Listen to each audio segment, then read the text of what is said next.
弟兄姐妹，大家平安。今天我们一起读一节很特别也很安静的经文。这节经文没有很多要求，没有长篇道理，却把一个人一生最重要的方向说得非常清楚。经文说到，有一件事我曾求耶和华，我仍要寻求，就是一生一世住在耶和华的殿中。Ila ko zezai lungus aku i tabang, sang unini zezai ko kangalayan aku. Usapi rauzau aku malo i luma no tabang. Itira kaku i pitaungan nineng tu nika ril ningra makapah. Bilungus kaku tu piklis ningra i takuanan. One thing have I desired of the Lord, that will I seek after, that I may dwell in the house of the Lord all the days of my life, to behold the beauty of the Lord, and to inquire in his temple, the beauty or the delight. 有一件事说到人生需要一个定准的方向。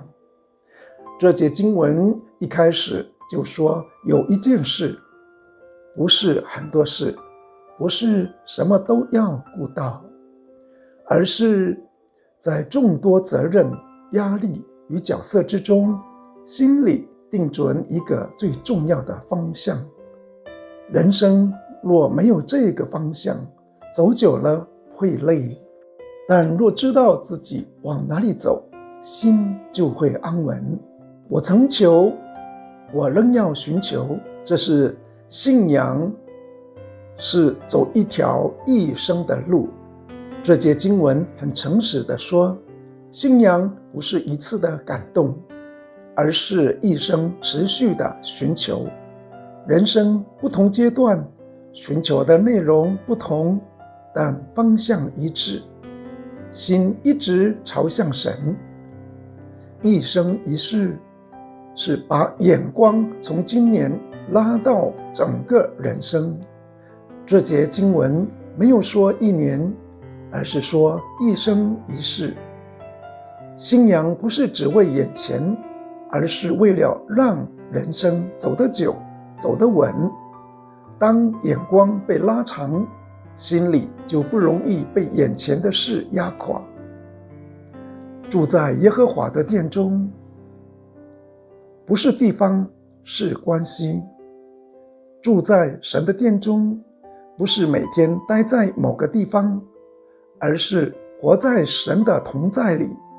在做决定时，在承担责任时，心里知道神与我们同行，不是离开生活，而是在生活里让神有位置。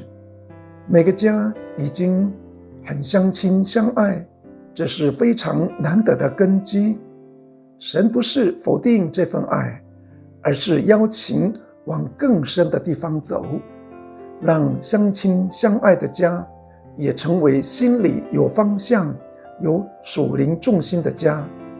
一生一世住在主里，是把一生交给神，心里有平安。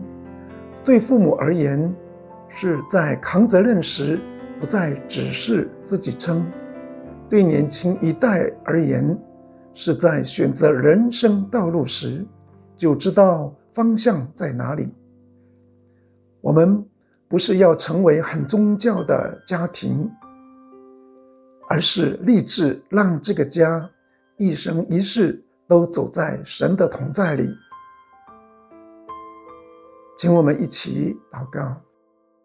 亲爱的天父，谢谢你带领我们走到今天。人生有很多事，但今天我们把一件事放在心里，愿我们这一家一生一世都走在您的引导中。奉主耶稣的名祷告，阿们。